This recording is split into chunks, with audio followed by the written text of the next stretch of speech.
네, 금강산에서 만난 남북 이산 가족은 오늘 이틀째 만남을 이어가고 있습니다. 65년 만에 꿈 같은 만남이지만 이번 만남 역시 이들에게 너무나 짧기만 합니다. 이들은 이산 가족 상봉 정례화를 아마 누구보다 간절히 바라고 있을 겁니다. 한편 고용 쇼크로 인한 파장이 커지는 가운데 정치권의 공방이 연일 뜨거운데요. 이 소식 이상일 전 국회의원, 양문석 공공미디어 연구소 이사장과 함께 짚어보겠습니다. 안녕하십니까? 안녕하세요. 오셨습니까? 예. 금강산이 다시 한번 또 눈물로 얼룩졌습니다. 기쁘면서도 슬픈 그 세월의 눈물을 저희가 어떻게 다 가늠을 할 수는 있겠냐마는 여러 가지 가슴 아프면서도 눈에 띄는 사연들이 많았거든요. 이사장님 혹시 눈에 띄는 사연이 있었습니까? 언론이 소개한 사연 하나하나가 예. 그 눈시울을 뜨겁게 만들었던 그 사연들이죠. 오랜 기다림, 짧은 만남, 기약 없는 이별. 이게 계속되는 단발성 이산가족 상봉의 예. 내용 아니겠습니까? 어쨌든 이 문제 근본적으로 해결해야 되는데 저는 한 두 가지 이야기를 하고 싶어요. 예. 첫 번째는 이제 좀 추첨하지 말라. 고령자부터 차근차근 기회 있을 때마다 고령자부터 순서대로 이 순서를 정하고, 두 번째는 이제 전면 상봉에 대해서 말 그대로 핵 관련 이 남북 정상회담 이상으로 예. 이산 가족과이라는 단일 이슈를 놓고라도 남북 정상이 만나서 이 문제를 근본적으로 이야기해야 될 때다. 더 이상 이러한 고통들을 북에 있는, 그다음에 남에 있는 이 이산 가족들한테 가중해서는 안 된다. 그리고 정치는 이 문제를 풀려고 정치가 존재하는 거다. 저는 그렇게 생각합니다. 알겠습니다. 추첨하지 말라는 게 정말 기다리기만 하다 돌아가신 분들이 많거든요. 네, 사연, 그렇습니다. 인상 깊은 사연 있으신가요? 이번에도 남측의 형이 북측 동생을 만나려고 했는데 지난 3월에 돌아가신 경우가 있고요. 또 다른 사연도 오빠를 만나러 갔는데 오빠는 올해 돌아가시고 그 오빠의 딸을 또 만난 경우도 있고, 그러니까 지금 대한민국의 경우는 5만 6천 명 정도가 지금 신청해서 대기 중인데 예. 그중에 한 62%, 그러니까 3만 5,500명 정도가 80대 이상입니다. 그러니 이분들이 기다리시다가 어떻게 될지 모르는 상황이에요. 그러니까 우리 이사장님도 말씀하셨지만 정말 전면 상시 상봉을 꼭 이 남북 당국이 이걸 이뤄내야 되겠다. 문재인 대통령도 강조를 하셨지만 지금 금강산에 이산가족 면회소가 설치가 돼 있는데 네. 수용 인원은 북측에서 좀 제한이 돼 있다고 하는데 365일 가동을 하면 되죠. 그렇게 가동을 하면 사실 추첨할 이유도 없습니다. 이번 상봉은 2년 10개월 만에 이루어졌으니까 네. 얼마나 기다렸던 겁니까? 그런데 네. 지금 89분이 남측에서 지금 상봉하고 있는 거고요. 2차 상봉 한 번 더 있지만 이거를 365일 가동을 해야 되고, 또 서신 교환을 정말 자유자재로 할 수 있도록 해야 되고, 저는 전화 통화도 할 수 있도록 해야 된다고 봅니다. 그래서 이 문제는 정말 이 민족의 정말 가장 중요한 문제. 그리고 네. 우리 인도주의 차원에서 남북 당국이 꼭 풀어야 할 문제로 중점을 두고 풀어가면 되겠다. 그리고 최대한 빨리 하면 좋겠다는 거고. 예. 이번에 89살 되신 남쪽의 황우석 선생이 예. 71살인 딸 만나서 사라져서 고맙다. 이 말씀하신 거 얼마나 찡합니까? 그게 아마 우리 이산가족들 전부 같은 마음인데, 더 이상 정말 오랜만에 60몇 년 만에 만나려고 했는데 얼굴 못 보는 이런 경우가 더 이상 있어서는 안 되겠다, 이런 생각이 듭니다. 알겠습니다. 사라져서 고맙다라는 그 이야기를 사실 이번에 하고 나면 또 언제 할 수 있을까라는 생각을 하면 참 마음이 아픈데, 저는 궁금한 게 이게 우리는 그나마 좀 적극적인 걸로 알고 있습니다. 그런데 북한 입장에서 굳이 가족들 체제 문제도 아니고, 근데 왜 굳이 가족들을 이렇게 만나는 걸 좀 꺼려할까? 이 부분은 왜 그런 걸까요? 일단 용돈을 들고 가는 쪽은 남쪽이 용돈을 들고 가잖아요. 예. 결국 양국의 빈부의 문제, 경제력의 문제, 이러한 부분들이 실질적으로 만나면 북한 체제의 취약성과 북한 경제의 취약성들이 구체적으로 드러나는 과정들이거든요. 이제 이런 측면에 있어서 자신들의 치부들을 보이고 싶지 않은 점이 가장 큰 것 같고, 두 번째는 아주 중요한 정치적 그 수단이 이산가족 상봉이라는 거죠. 그래서 남북 관계에서 중요한 정치적 수단으로서 그 일관되게 활용해 왔던 것. 예. 이건 대표적으로 미군 유해 송환 같은 경우가 유해임에도 불구하고 찔끔찔끔 보내주는 이런 부분들은 말 그대로 인도주의적 차원에 있어서 상당히 전 세계적 지탄을 받을 수밖에 없는 상황이다. 예. 이런 측면이 그 하나 그 강조가 돼야 되고, 또한 남북 관계에서 남쪽의 그 고민들도 안 있겠습니까? 실질적으로 이산 가족 상봉을 위해서 다른 대가를 지불해야 되는데, 이제 다른 대가를 지불하면 퍼주기, 그 다음에 핵무기 그 제조에 그 뒷돈 대주기, 이런 식으로 또 공격이 들어온단 말이에요. 기본적으로 외교는 거래인데, 예. 외교 자체가 남북 간의 외교를 거래로 보지 않고 말 그대로 순수한 순정으로 자꾸 그 치안을 하면서 쓸데없는 정쟁거리들이 또 그 발생하는 것들, 이러한 것들이 전체적으로 이산 가족 문제를 가로막는 남북한의 주요 그 장애물들 아닌가 저는 그렇죠. 알겠습니다. 하나 말씀드리면 이 이산 가족을 만나는 걸 당연한 거래로 생각하면 저는 안 되겠다 이 생각이에요. 이제 과거에는 북한이 예. 꼭 뭘 대가를 요구하고 뭐 그랬습니다. 그러니까 뒷돈도 받고 그랬는데 이거는 정말 인도주의적인 차원에서 제일 급선무로 풀어야 할 문제이기 때문에 북한을 정말 설득을 하고 우리가 견인을 해서 이거는 이제 어떻게 되실지도 모르는 분들이 예. 정말 가족을 확인하고 만날 수 있도록 뭐 거래 없이 그 뒷돈 대봐야 북한이 그 얼마 받겠습니까? 그리고 그걸 또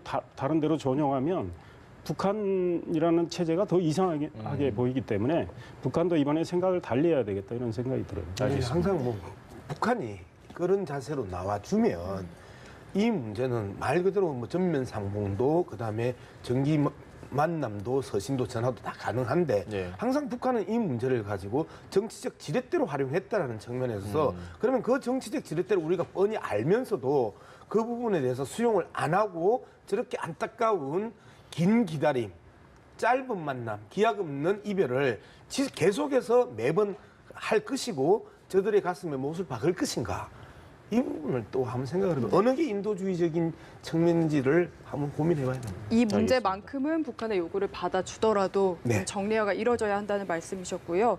두 번째 이슈로 넘어가 보겠습니다. 7월 고용지표가 최악의 성적표를 받아들었습니다. 파장이 커지고 있는데 야당이 지금 9월에 청문회를 열어야 한다, 이렇게까지 주장을 하고 있더라고요. 사실은 저는 일리가 있다고 생각을 해요. 네. 일자리 창출을 내건 정부에서 이 고용 참사가 계속 달별로 이어지고 있어요.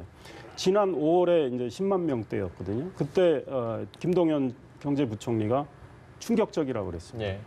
그리고 대통령께서도 그 통계를 보고 국민께 죄송하다는 말씀도 했고요. 그런데 7월 통계를 보면 월별 증가율이 이제 5천 명입니다. 5천 명. 그러니까 우리가 지금 이 새로 인력 시장에 나오는 청년들을 어느 정도 수용을 해서 일자리를 만들려면 적어도 30만 명대의 예. 그 월별 증가율이 유지가 돼야 되는데 지금 5천 명이라는 건 우리 경제 성장은 거의 제로라는 상황이거든요. 근데 이 상황이 이제 마이너스로 갈 가능성도 배제할 수가 없게 됐어요. 예. 게다가 이 내용을 보면요. 지금 농업 부분이 한 6만 명이 늘어나서 예. 지금 5천 명이 늘어난 네. 겁니다. 그래서 이 고용 시장의 구조가 매우 나쁘다. 이런 상황이 왜 전개가 됐는가? 지금 뭐 청와대나 또 일부 여당의 일부 인사들은 이명박 정부 때 4대강에 돈을 쏟아부어서 그랬고 네. 박근혜 정부에서 구조조정을 제대로 못해서 지금 이런 상황이다. 글쎄요, 국민들이 이런 말씀에 동의할까요? 제가 보기에는 지금 정권 잡은 지가 1년 3개월 됐는데 그동안에 많은 정책을 구사를 했습니다. 예. 그러면 이거에 대한 책임감을 느껴야 돼요. 근데 문재인 대통령은 상당히 마음이 무겁다라고 해서 뭐 일단의 책임감을 예. 표현을 했는데 여당의 지금 당권 주자가 또 그런 말씀하시고 박원순 서울시장도 오늘 네. 야당 책임이다 이러는데 예. 국민들이 보면 이건 매우 비겁해 보여요. 이거 정정당당하지 못해 보여요. 이거는 온전히 정권을 잡은 우리 쪽의 책임이다. 이런 걸 생각을 해야 되고 그렇다면 왜 이렇게 됐을까 한번 예. 생각을 해봐야 되겠죠. 그러면 이론적으로는 굉장히 좋은 이론을 가져와서 소위 소득주도 성장론이 좋은 이론이라고 가정을 한다면 그거를 구사를 했는데 현실 세계에 먹히질 않고 역효과를 내고 있다는 네. 지적을 경제학자를 비롯해서 많은 분들이 이야기를 합니다.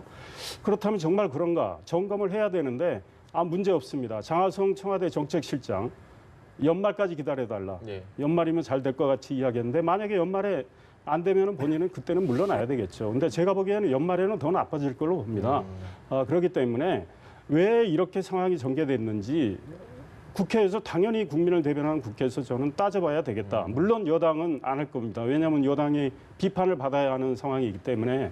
그러나 어차피 청문회가 이루어지지 않는다 해도 국회 국정조사가 올 정기국회 12월쯤은 예. 또 열립니다. 그러면 국정조사의 가장 중심적인 이슈가 이 문제가 될 거예요. 그런데 그 전에 정부가 지금 구사해온 정책을 전면적으로 재검토하는 이런 것들이 좀 필요해요. 그리고 필요한 인사 조치도 해야 되는데 정책 실패를 인정하는 게 될까 봐 네. 지금 그렇지 않고 있는데요. 이러다가는 상황이 더 악화되겠다 이런 알겠습니다. 생각이 듭니다. 이 사장님 생각도 한번 예. 들어보고 싶습니다. 이제 문제가 뭔가에 대해서 정권의 책임과 그다음에 주도 성장론에 대한 책임으로 이제 세게 이제 물었다고 봅니다. 예. 근데 뭐 그 부분에는 저는 동의합니다. 여전히 1년 3개월이 지난 지금까지도 MB 정권이나 박근혜 정부에 대한 탓을 하기에는 좀 국민들 앞에 부끄럽다. 나는 그렇게 생각하고 예.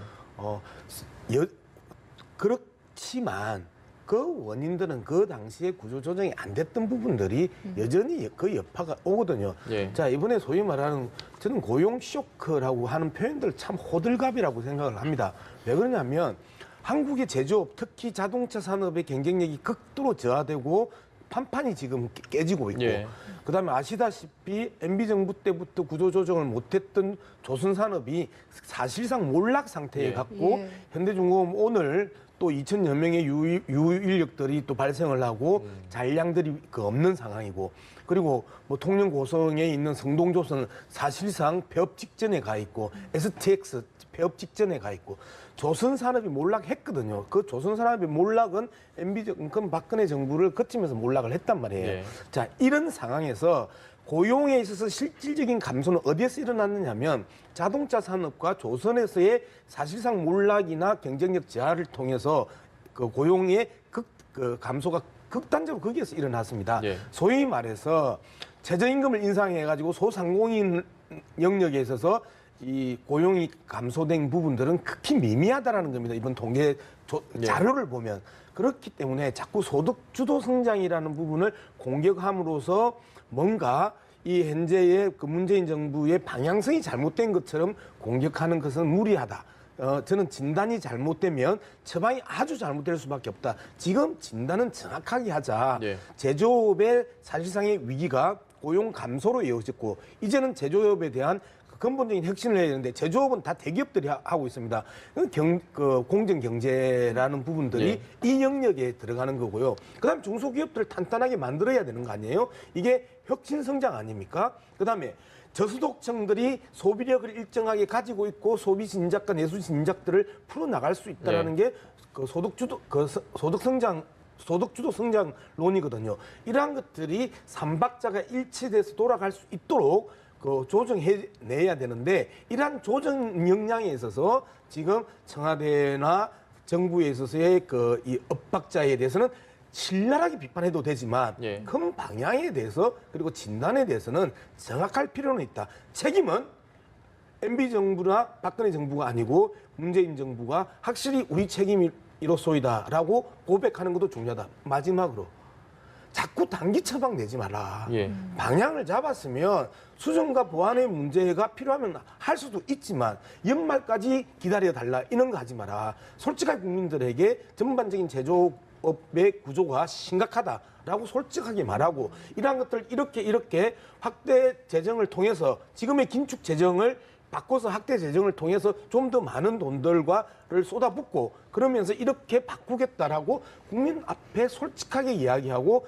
기다려달라라고 하고 같이 인내를 호소하는 것이 솔직한 정책이지 장하성 실장이나 김동연 부총리처럼 계속해서 7월에 이러한 이 자료가 만들어졌다. 하들짝 놀래서 당정청 협의회에서 뭔가 또 단기 처방 내려고 하고 그리고 또 실패하고 또 그 똑같이 아까 지적했던 것처럼 작년 10월에 그 사건이 있었는데 올 8월에 또 이 사건이 있었단 말이에요. 올 12월에 또 고용 감소 문제를 해결하지 못하고 일자리 확장하지 못하면 또 뭐라고 국민 앞에 이야기할 겁니까? 현재 상황을 나는 솔직하게 이야기하고 국민들의 양해를 구하는 게 맞다.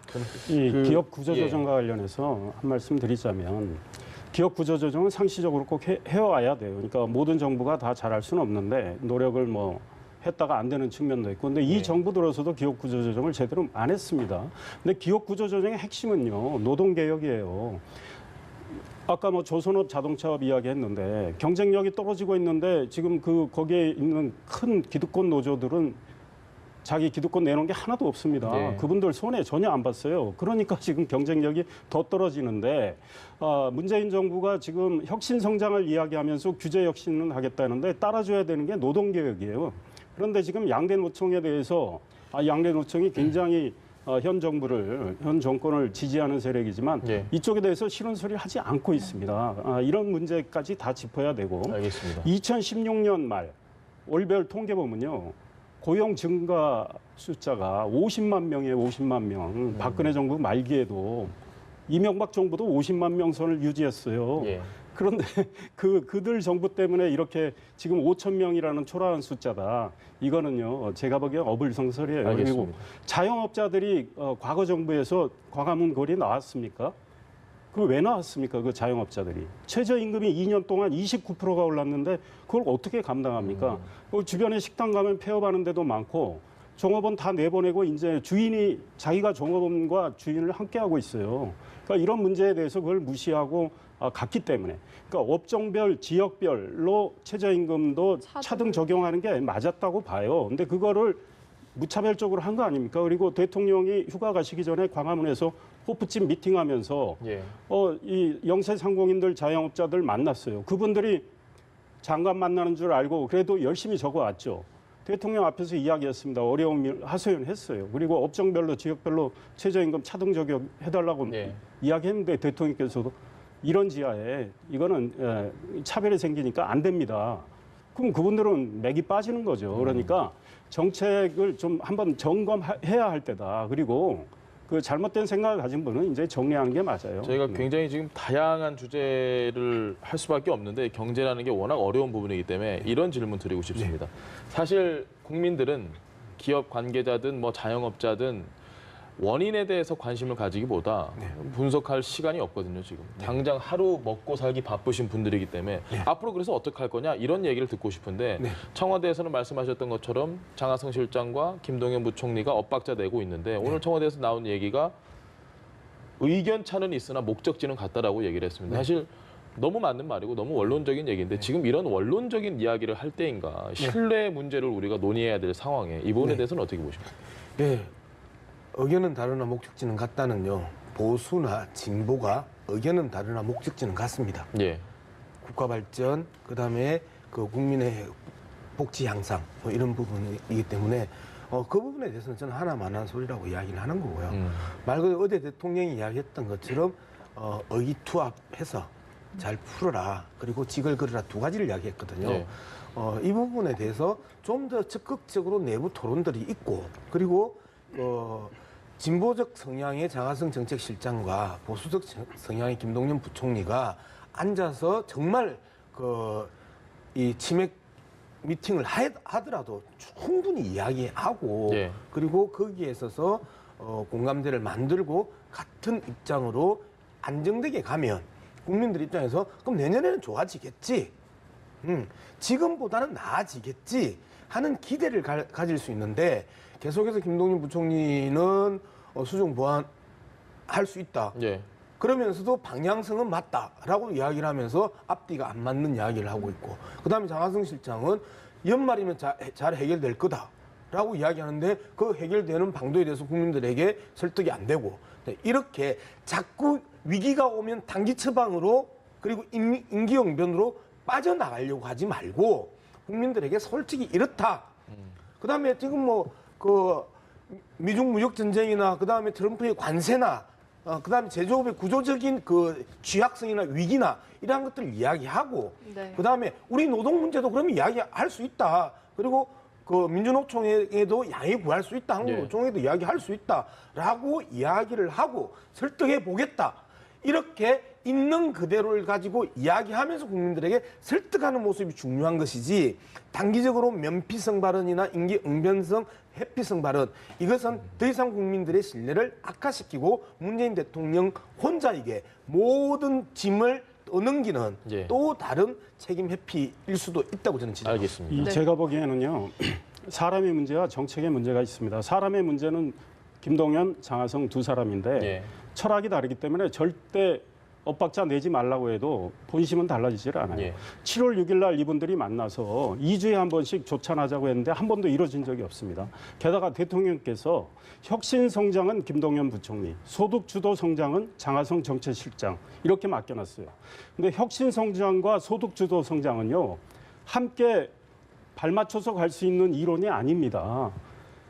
혁신 성장은 기업의 활력을 제고하는 거예요. 규제 개혁을 하고 노동 개혁을 해야 되는데 안 하고 있지만 네. 기업의 길을 살려주는 건데 네. 소득 주도 성장은 기업의 발목을 잡는 그런 이론이기 때문에 서로 충돌이 되고 있습니다. 근데 문재인 대통령은 소득 주도 성장이 통하지 않으니까 그러면 일자리를 당장 어떻게 해야 됩니까? 기업에서 만들어 줘야 되니 이제 혁신 성장을 합니다. 규제 개혁한다고. 네. 근데 그러면서도 신자유주의를 비판하는데요. 문재인 대통령이 내건 혁신 성장이야말로 신자유주의를 대변하는 이론이에요. 그러니까 서로 충돌되는 이론을 구사하면서 그리고 또 생각이 다른 분들한테 이 충돌되는 이론을 맡기고 있으니 엇박자를 내는 건 너무나 당연하고 그다음에 청와대 구조를 보세요. 조금만 짧게 네, 부탁드립니다. 정책실장이 있고 경제수석이 있고 일자리 수석이 있고 경제보좌관이 있고요. 대통령 직속기구로 일자리위원회가 있습니다. 예. 이 기구가 너무 많아요. 중구난방인 거죠. 과거에 경제수석 한 명이 다 하던 일입니다. 일자리 창출. 경제부총리하고 경제수석하고. 사람만 잔뜩 갖다 놓고 국민 세금 써가면서 엇박자 내고 있는 겁니다. 그래서 배가 산으로 가고 있는 형국이다. 그러니까 이론도 점검을 해야 되고 사람도 정리해야 된다 이 생각. 알겠습니다. 저희가 계속 지금 경제 얘기를 하고 있는데 민주당 얘기로 좀 넘어왔는데 여기도 경제와 어느 정도 연관되는 부분이 있습니다. 민주당 전대가 이제 며칠 안 남았습니다. 근데 이해찬 의원이 어쨌든 일강 체제라는 분들이 많은데 김진표 후보 같은 경우, 김진표 의원은 경제를 굉장히 많이 얘기를 했습니다. 현재 분위기로 봤을 때 김진표 의원에게 좀 더 힘이 실릴 수 있는 가능성이 있다고 보십니까? 뭐 현재 뭐 데이터 각종 여론조사 데이터들이 이제 뭐 하루에도 두세 개씩 이제 쏟아져 나옵니다. 예. 그러면 처음에는 1강 2약, 그다음에 또 뭐 1강 2중 그러다가 이제는 1대 1대 1이 돼버린 거죠. 그래서 세 사람 중에 누가 될 줄 모른다. 예. 근데 이제 문제는 각각의 정책이 귀에 잘 안 들어온다는 겁니다. 예를 들면 송영길 의원 같은 경우에 북방 경제를 예. 이제 이야기를 하고 있고, 그 다음에 김진표 의원 같은 경우에는 중소벤처기업 활성화를 이야기하고 있고, 그 다음에 저는 이해찬 의원 같은 경우는 정확하게 경제 정책의 핵심 키가 뭔지 잘 모르겠고, 이제 이런 측면에 있어서 이러한 논쟁들이 아주 격렬하게 붙어주고, 그다음에 예를 들면 중소벤처기업 활성화의 문제가 왜 그러면 MB 때 실패했고, 그 다음에 박근혜 때 실패했고, 그러면 똑같이 중소기업 벤처 활성화 이야기 하는데 어떻게 하면서 어떻게 해야 성공할 수 있을 것인가에 대해서 격렬하게 논쟁을 해줘야 되고요. 네. 그 다음에 3년차 접어들어서 본격적으로 기업으로서의 위치를 잡아줬을 때 그때 또 한 번 강한 지원들이 있어야 되는데 지원이 없었기 때문에 3년 견디다가 다 쓰러지는데, 그럼 쓰러지지 않게 지속 성장 가능할 수 있도록 어떤 지원을 해줘야 되는지, 그다음에 M&A 시장을 활성화시켜서 대기업들이 그러한 벤처기업을 사줄 수 있도록 그러한 규제 완화를 어떻게 해줄 것인지, 이런 다양한 것들을 가지고 집중적으로 토론을 해야 되는데 토론이 안 이루어지고 있다. 북방경제 마찬가지잖아요. 남북경협이 사실상 유일한 탈출구거든요. 지금 상황에서는. 그리고 중국과 러시아로 뻗어나가는 새로운 경제지대의 확장, 예. 영토 확장에 대한 부분인데, 이러한 부분들도 뭐 다른 후보들이 논쟁을 붙어서 치열하게 토론을 하면 저 세 명의 후보들이 말 그대로 경제 정책을 갖고 뚜렷한 입장차를 보이는구나. 예. 그러면서 동의하면, 그 정책에 동의하면 지지하고 그 정책에 동의하지 않으면 지지 안 하면 되는데, 여전히 예전보다는 훨씬 더 업그레이드된 이 당내 경선을 하고 있지만 정책이 안 살아난다. 정책이 좀 살아날 수 있도록 예를 들면 이런 연합뉴스 TV 같은 경우도 세 사람 불러서 토론하고. 하나씩 예. 한 토론을 붙여주라. 그래서 언론에서 경제를 어떻게 살릴 것인지에 대한 이야기를 하는 거고, 예. 그다음에 이상일 의원하고 저하고 많은 부분들이 좀 생각이 다르단 말이에요. 노동에 대한 부분도 다르고 청와대의 이 구조에 대해서도 많이 다르단 말이에요. 그럼에도 불구하고 그 평가에 대해서 어떻게 생각하는 이런 지적이 있다. 그러면 당신들은 어떻게 생각하는 이 부분에 대해서라고 토론을 하고 그 토론들이 국민들을 보고 저 정도의 치열한 경제적인 고민들을 하고 있구나. 예. 그리고 저러한 입장을 가지고 있구나. 저 입장이면 우리 경제가 살 수 있겠구나 하는 것들을 좀 보여주면 좋겠습니다. 네, 알겠습니다. 어떤 구체적인 선명한 정책 차별성이 부족하다는 얘기를 하셨는데 이게 한국당에도 좀 적용되는 부분이 있는 것 같아서 이야기를 네, 해볼게요. 네. 김병준 위원장이 계속해서 새로운 보수가치 정립을 이야기하는데 이게 네. 구체적으로 비전은 없고 공허한 말잔치다라는. 지금 현재까지는 그렇습니다. 그러니까 소위원회가 또 구성이 됐는데 예. 거기서 활동을 해서 뭘 내놓을지 모르지만 사실 뭐 보수의 새로운 가치, 이게 뭐가 나올지 뭐 궁금하긴 해요. 뭐 물론 김병준 위원장이 얼핏 이야기는 했습니다. 좀 추상적이긴 하지만 자율, 또 공정이라는 컨셉은 사실은 과거의 새누리당이나 이런 쪽에서는 그게 좀 덜 네. 중점을 뒀던 건데 이번에는 공정, 그다음에 또 포용. 민주도 있습니다. 네, 그렇습니다. 민주는 뭐 당연히 이건 뭐 좋은 여야를 내용이 떠나서 다 들어가 있습니다. 네, 그런데 그건 너무 추상적이에요. 그리고 제가 지적하고 싶은 거는 보수의 가치를 몰라서 문제가 된 게 아니에요. 예. 보수의 가치를 구현할 수 있는 그 인물들이 그 당에 국회의원이 있고 위원장이 있는데 이분들이 그 가치를 제대로 구현하지 못해서 그런 겁니다. 그런데 그 인물들은 그대로 있는데 그래서 네. 또 인적 청산을 안 하시고 가치를 재정립한다. 좋죠. 가치를 새롭게 정립해서 시대 흐름에 맞게 조정하는 거 좋습니다. 근데 그 조정된 가치를 구현할 사람은 또 그 사람들이에요. 근데 그 사람들이 그동안에 제대로 했느냐. 예. 왜 웰빙 정당 소리 듣고 기득권 정당 소리 듣고 지금 정권을 뺏기고 이렇게 한심한 모양새가 됐는데도 정말 각성하는 느낌이 없지 않습니까? 예. 국민이 보기에. 뭐 자유한국당에 계신 분들도 나름대로 노력한다고 봅니다만 국민 입장에서 미흡하기 그지 없어요. 그렇다면 아무리 좋은 가치를 정립을 해서 국민한테 내놓는다고 해도 그거를 구현할 수 있는 사람들은 그 나물의 그 밥이다. 국민들은 여기에 실망하고 있고요. 가치 정립 좋습니다. 가치 정립해야 되고 예. 그러면 그거를 구현할 수 있는 이 인물 혁신들이 있어야 돼요. 근데 뭐 차하고 운전사 논쟁을 했는데 운전사는 리더겠죠. 그런데 거기 있는 국회의원 중에 뭐 친박으로 분류되는 한 분이 차가 문제가 아니라 리더가 문제다. 예. 근데 제가 보기에 그 차라는 자유한국당이라는 차는요. 예.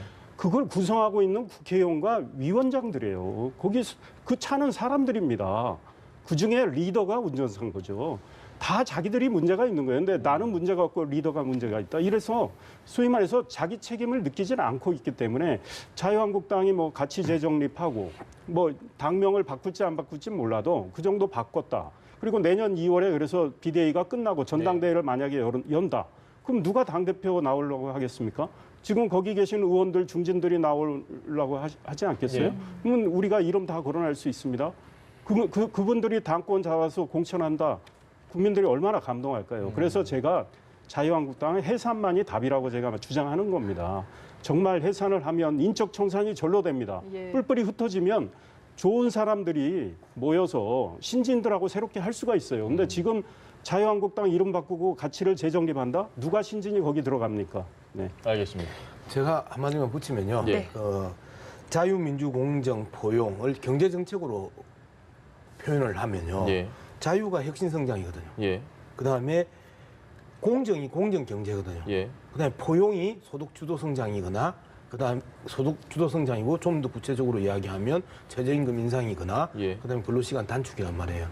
자, 이렇게 가치락 아주 추상성이 높은 단어를 던져놓고 구체적인 정책을 탁 대면 나올 수 있는 정책이 경제 정책에서는 딱 이거밖에 안 나옵니다. 그런데 자유, 공정, 포용을 던져놓고 현 정부의 자유, 공정, 포용이라고 표현될 수 있는 정책을 또 공격을 한단 말이에요. 즉 이제는 모호한 높고 추상성이 높은 단어로 보수의 가치를 정립할 게 아니고 그 가치 아래 구체적으로 나열되고 있는 예. 현재의 정책에 대해서 얼마만큼 교집합을 찾아 나가고 그다음에 차이점을 찾아 나가는지 그래서 설득력 있고 논리적으로 국민들에게 이야기할 수 있고 변화될 수 있게 알겠습니다. 하는가가 중요하지 않을까. 알겠습니다. 네, 오늘 두 분 말씀 여기까지 들어보겠습니다. 이상일 전 국회의원, 양문석 공공미디어 연구소 이사장과 함께했습니다. 잘 들었습니다. 고맙습니다.